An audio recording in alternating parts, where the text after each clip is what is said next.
नमस्कार, जनता टीवी देख रहे हैं आप। आपके साथ मैं हूं खुशबू पांडे। तो चलिए आपको सीधे ले चलते देहरादून, जहां मुख्यमंत्री पुष्कर सिंह धामी स्थापना दिवस कार्यक्रम में शामिल प्रांतीय रक्षक दल के स्थापना दिवस पर यहां पर संबोधन दे रहे हैं।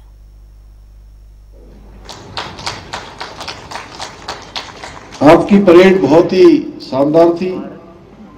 मुझे बहुत खुशी है कि अभी रेखा जी ने बहुत विस्तार से बताया कि किस प्रकार से आप सबके द्वारा, चाहे चार धाम यात्रा हो, चाहे कांवड़ यात्रा हो, या कोई भी आने वाली आपदा हो, या जहां पर भी कमी होती है, जहां कम और वहां हम, इस प्रकार का एक घोष वाक्य पीआरडी के लिए मैं कह सकता हूं।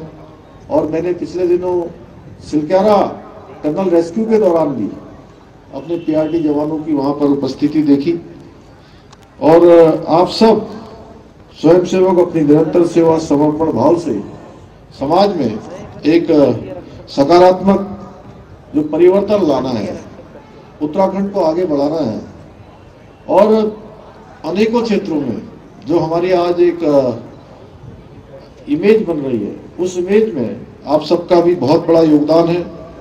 आपके उत्साह और समर्पण ने हमें एक मजबूत एवं सुरक्षित समाज की दिशा में कदम से कदम बढ़ाने का हौसला दिया है।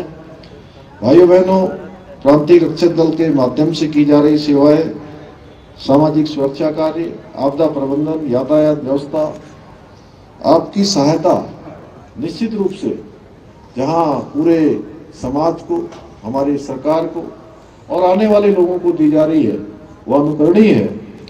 राज्य सरकार ने भी आपके साहस और सेवा को प्राथमिकता देते हुए अनेकों कदम उठाए हैं, जिसके बारे में अभी बहुत विस्तार से रेखा जी ने यहाँ पर आप सबके सामने रखा।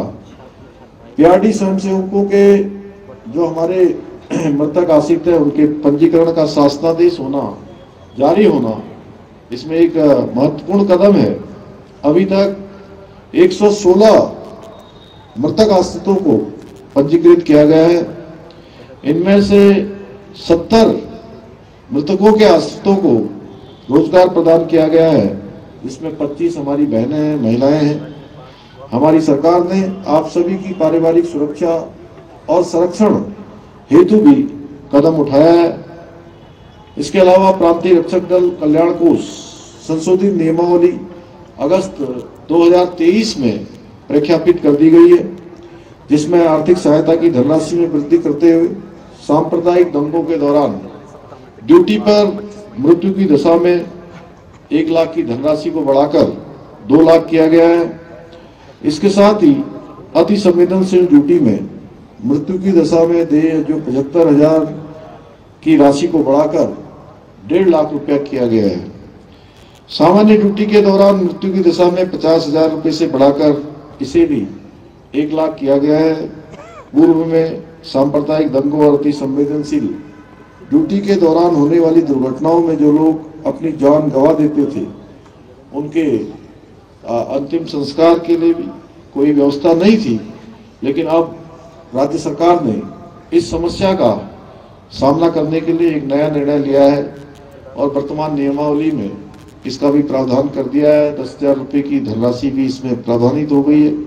साथ ही प्राकृतिक आपदा से होने वाले नुकसान हेतु संबंधित अधिकारी की संस्तुति पर अधिकतम 50,000 रुपये का प्रावधान किया गया है, जिससे सीधे तौर पर आपकी सुरक्षा सुनिश्चित होगी। मैं कोविड महामारी के दौरान भी आप सब लोगों ने जिस उत्कृष्टता से कार्य किया है, उस मुश्किल समय में सभी ने अपनी उदारता और समर्पण से एक अद्भुत योगदान आपने इस महामारी के दौरान दिया है। उसके लिए मैं सभी पीआरडी के जवानों को बहुत उनका हृदय से मैं अभिनंदन करता हूं कि उन्होंने बहुत ही सुंदर कार्य इसमें किया, जिसके सम्मान में सरकार ने 4,651 पीआरडी स्वयंसेवकों को पुरस्कार स्वरूप 6,000 रुपये प्रति स्वयंसेवक उस समय प्रदान भी किए थे। और अब तक सरकार ने 2,79,06,000 की धनराशि पीआरडी स्वयंसेवकों की इस हेतु वितरित की है। मैं आप सभी को आज इस शुभ अवसर पर, जिस दिन आपका स्थापना दिवस है, विश्वास दिलाना चाहता हूं कि आप सबकी बेहतरी के लिए जो भी सबसे अच्छा हो सकता है, जो भी व्यवस्थाएं बन सकती हैं, उन व्यवस्थाओं को बनाने के लिए हमारी सरकार पूरी तरह से तत्पर है और हमेशा तत्पर रहेगी। मैं एक आह्वान आज अपने पीआरडी के जवानों से करना चाहता हूं कि आप सभी समाज के जिम्मेदार नागरिक भी हैं और उनके रक्षक भी हैं। कभी आपको लगे कि समाज को आपकी जरूरत है तो आप उनको कहे बिना उसमें जुट जाए, और आप वैसे भी जुटे रहते हैं। कहीं ट्रैफिक रुका हुआ है और कोई पुलिस का सिपाही नहीं है, तो जो मैंने अभी कहा कि जहां कम है वहां कम की स्थिति को पूरा करते हुए उस ट्रैफिक को खुलवाने का काम आप सबके माध्यम से होगा, तो निश्चित रूप से वह सराहना के रूप में, समाज में एक आदर्श के रूप में लोगों के लिए प्रेरणा का काम करेगा। कहीं विपदा है, आपदा है, कहीं दुर्घटना है, तुरंत आप सेवा कार्य और बचाव कार्य में जुट जाएं। तो एक बड़ी खबर आ रही है, उससे भी आपको अपडेट करवाएंगे। यहां पर जल्द भर सकते हैं कैबिनेट के पद। लंबे समय से 4 पद चल रहे हैं खाली। ये बड़ी जानकारी आपको दे रहे हैं। संगठन और सरकार के बीच यहां पर सहमति बनी है। विधायकों की यहां पर जल्द पद भरने की मांग की गई है। ये बड़ी जानकारी आप तक पहुंचा रहे हैं। ये बड़ी जानकारी आ रही है, जल्द भर सकते हैं कैबिनेट के पद। देहरादून से ये बड़ी जानकारी आपको दे रहे हैं। लंबे समय से 4 पद खाली चल रहे हैं, जिसको लेकर यहां पर जो अटकलें तेज थी उस पर यहां पर विराम लगती हुई संगठन और सरकार के बीच यहां पर जो समन्वय है वो यहां पर बन चुका है। विधायक की जल्द मांग भरने की बात कही गई है। तो जो कैबिनेट के पद में जो 4 लंबे समय से यहां पर पद खाली चल रहे थे उसको भरने की भी यहां पर कवायद शुरू हो गई है। कैबिनेट में इन सब का यहां पर फैसला लिया गया है। संगठन और सरकार के बीच की जो सहमति थी वो यहां पर बन गई है।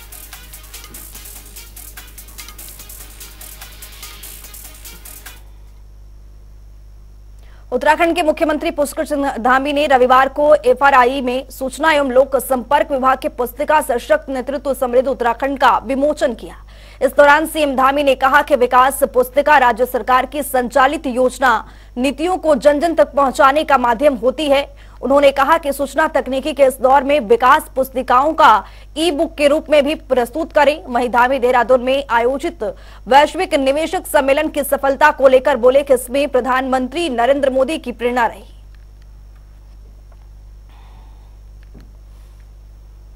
अधिकारीगण, सभी हमारे कर्मचारीगण, मैं आज इस अवसर पर सशक्त नेतृत्व समृद्ध उत्तराखंड के विमोचन अवसर पर मैं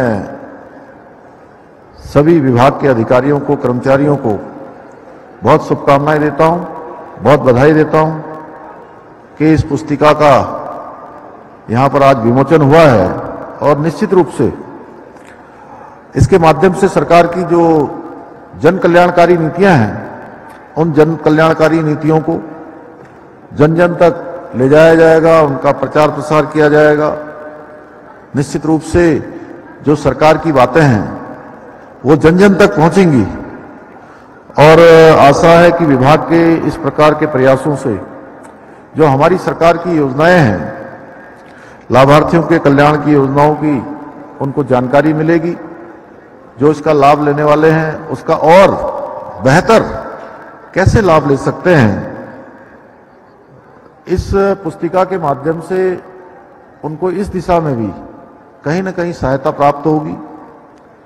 इस के साथ ही इस ग्लोबल इन्वेस्टर समिट के आयोजन को सफल बनाने वाले सभी अधिकारियों को, सभी कार्मिकों को तथा समिट में विशाल संख्या में पधारे मैं सभी लोगों का भी हृदय से आभार व्यक्त करता हूं। मुख्यमंत्री पुष्कर सिंह धामी देहरादून के दून अस्पताल भर्ती स्वतंत्रता संग्राम सेनानी चंद्रिया लाल से मिलने पहुंचे, जहां उन्होंने संग्राम सेनानी का हालचाल जाना। इसके साथ ही डॉक्टरों को चंद्रिया लाल की सर्जरी के लिए मैक्स अस्पताल में भेजने के निर्देश भी दिए। वहीं सीएम धामी ने कहा कि सारे इलाज का खर्चा सरकार की ओर से किया जाएगा। बता दें कि स्वतंत्रता संग्राम में सेनानी चंद्रिया लाल ने टिहरी राजशाही के खिलाफ हुए विद्रोह में यहां पर सक्रिय अपनी भूमिका निभाई थी।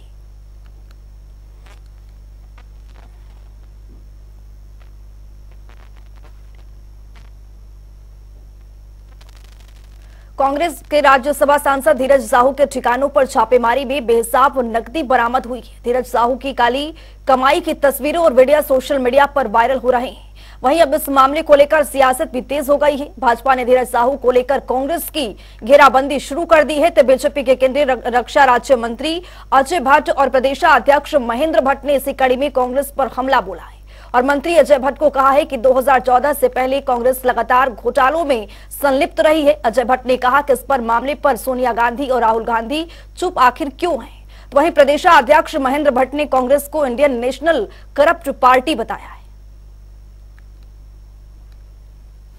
2014 से देश की क्या स्थिति थी, 2014 के बाद मोदी जी के आने के बाद आज क्या हो रहा है। कांग्रेस और करप्शन एक दूसरे के पर्यायवाची पहले भी थे और आज फिर बने हुए हैं। इतनी शक्ति पर भी आप देखिएगा, सांसद धीरज साहू के प्रतिष्ठान से, उनके घर से 210 करोड़ रुपए अभी तक प्राप्त हो चुके हैं, जिसकी मशीनें भी खराब हो गई और जिन बैग में पैसे भरकर बैंक को ले जाने थे, बैग भी कम पड़ गए। ट्रक लगाए गए, ट्रकों के माध्यम से गए। आखिर किसका पैसा था, कैसे आया? देश का, आम गरीब का, आम नागरिक का पैसा था। अकेले 2014 के बाद आज ही नहीं हुआ है, बल्कि 8 या 10 प्रतिष्ठान और प्रतिष्ठित जो जिनको कांग्रेस के लोग हैं, विपक्ष के लोग हैं, उनके घरों और उनके प्रतिष्ठानों से ये धनराशि निकली है जो दीमक की तरह से देश को चूस रहे हैं, चाट रहे हैं, उनसे देश को बचा रहे हैं। तो आज मोदी जी बचा रहे हैं। और बड़े खेद की बात है कि कांग्रेस के नेता जो एक बहुत बड़े घोटाले में, एक न्यूज चैनल कहे या न्यूज पेपर कहे, किसी के घोटाले में मेरा नाम लेना उचित नहीं है, अभी बहुत बड़ी जमानत पर छूटे हैं, बहुत बड़ा करोड़ों का घोटाला है, वो आज करप्शन की बात करते हैं। जो उनके साथ रात दिन चल रहे हैं, उनकी ये हालात है। आपने देख लिया है, जो साहू सांसद हैं, लोकसभा तो जीते नहीं, लेकिन 2010 से 2023 चल रहा, अभी लगातार सांसद राज्यसभा में आ रहे हैं। राहुल गांधी जी ने जो भारत जोड़ो यात्रा करी थी, एक किस्म से तो तोड़ने के लिए कर रहे थे, वो जातिवाद, क्षेत्रवाद, तरह तरह की वादे फैला रहे थे, लेकिन जो भारत जोड़ो यात्रा नाम दिया, उसके राइट हैंड, कंधे से कंधे मिलाकर चलने वाले यही साहू साहब थे, जिनके घर से आज पैसा लाए हैं। और ये कांग्रेस के बहुत बड़े फाइनेंसर के रूप में भी जाने जाते हैं। और कष्ट की बात है, अभी तक न तो खड़गे साहब बोले हैं, कांग्रेस के राष्ट्रीय अध्यक्ष, न सोनिया गांधी जी बोली हैं, न राहुल गांधी जी बोले हैं। जिस प्रकार से कांग्रेस के राज्यसभा सांसद के ठिकानों पर छापे मारकर, और ये देश की पहली वैधानिक कार्रवाई है जिसमें कांग्रेस के राज्यसभा सांसद के घर से 500 करोड़ से अधिक की गिनती जारी है, इसलिए अभी 500 करोड़ की जानकारी वो आपके सम्मुख रख रहा हूँ। ये पैसे पकड़े गए और मैं आज इस बात को कह रहा हूँ कि अब कांग्रेस का नाम नेशनल करप्ट पार्टी ये हो चुकी है। और भारतवर्ष के अंदर, कि 60 वर्षों के अंदर कांग्रेस के शासन में जो भ्रष्टाचार केवल दबे के रूप में होता था, आज मोदी जी एक एक करप्ट को सामने ला रहे हैं और इसमें कांग्रेस के लोग बड़ी संख्या में आ रहे हैं। खासतौर पर जो इंडिया गठबंधन बना था, उसके भी अनेकों घोटालों की चर्चा मैंने आज आप सबके सम्मुख रखी है। मुझे पूरा विश्वास है कि मोदी जी के शासनकाल में कोई भ्रष्टाचारी अब बख्शा नहीं जा सकता, यही मोदी की गारंटी है।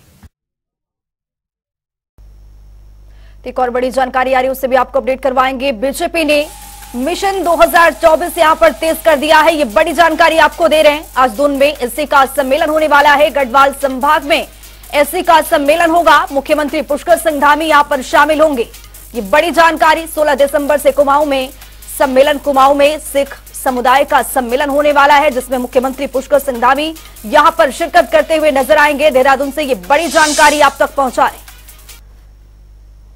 तो ये बड़ी जानकारी दे रहे हैं, बीजेपी ने मिशन 2024 यहां पर तेज कर दिया है। आज दून में एससी का सम्मेलन होने वाला है। गढ़वाल संभाग में एससी का सम्मेलन होगा, जिसमें मुख्यमंत्री पुष्कर सिंह धामी शिरकत करेंगे।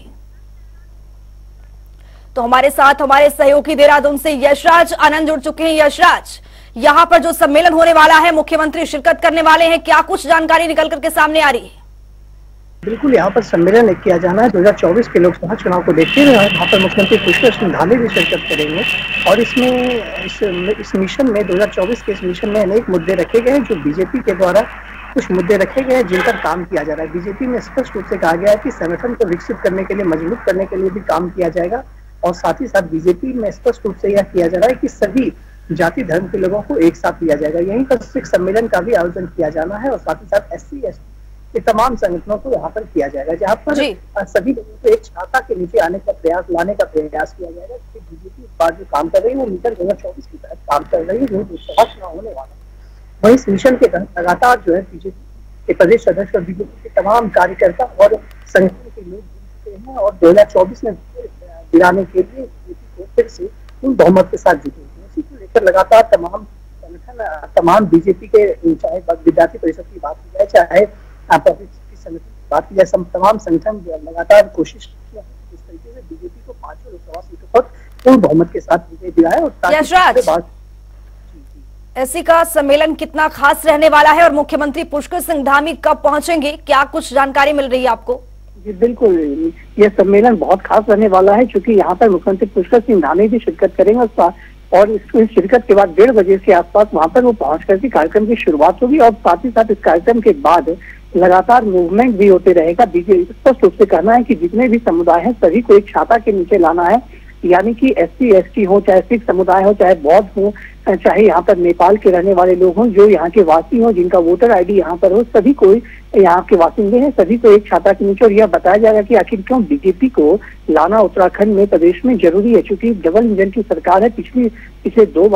पिछले बार भी बीजेपी की ही सरकार यहाँ पर आई थी और विधानसभा में भी बीजेपी की सरकार आई, तो इसलिए बीजेपी को यह लगता है कि जरूर कहीं ना कहीं यह सरकार जो है आएगी दोबारा और पब्लिक इसको लाने के लिए का ही काम करेगी और पब्लिक को जन जागरूकता की आवश्यकता है। इसी को लेकर के अनेक ये सम्मेलन किए जा रहे हैं। जी बहुत शुक्रिया यशराज आनंद तमाम जानकारी साझा करने के लिए। तो मिशन 2024 को लेकर यहाँ पर जो धामी सरकार है अपनी यहाँ पर कवायद तेज कर दी है। आज दून में SC का सम्मेलन होने वाला है, मुख्यमंत्री पुष्कर सिंह धामी यहाँ पर शिरकत करेंगे। गढ़वाल संभाग में SC का सम्मेलन होगा। तो आपको बता दें कि यहाँ पर SC का सम्मेलन बीजेपी के लिए बहुत खास रहने वाला है। 16 दिसंबर से कुमाऊं में भी सम्मेलन होगा।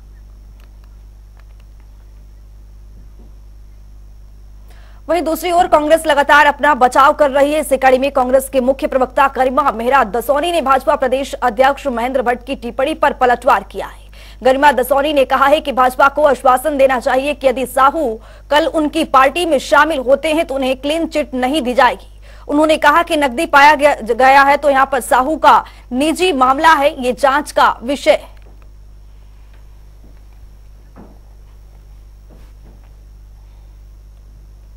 देहरादून समेत प्रदेश भर में आज मौसम शुष्क रहने की संभावना है। इस दौरान हरिद्वार और उधम सिंह नगर में कहीं कहीं मध्यम से यहां पर घना कोहरा छाया हुआ है।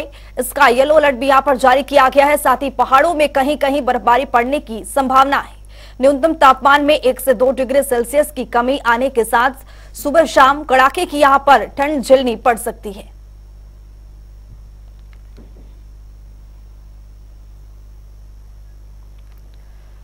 तो ये देहरादून की तस्वीर है आपके सामने। मौसम विभाग की ओर से यहाँ पर अलर्ट जारी किया गया है। मौसम शुष्क रहने की यहाँ पर संभावनाएं जताई जा रही है। उत्तराखंड में एक बार फिर से यहाँ पर तापमान में गिरावट देखी जा रही है और मौसम विभाग लगातार यहाँ पर येलो अलर्ट की यहाँ पर चेतावनी दी गई है मौसम विभाग की ओर से। ये देहरादून की तस्वीर आप देख रहे हैं किस तरह से यहाँ पर कोहरा दिख रहा है।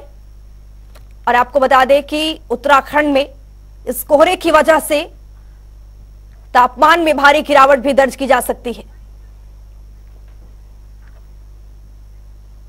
इस बुलेटिन में मेरे साथ इतना ही। नमस्कार।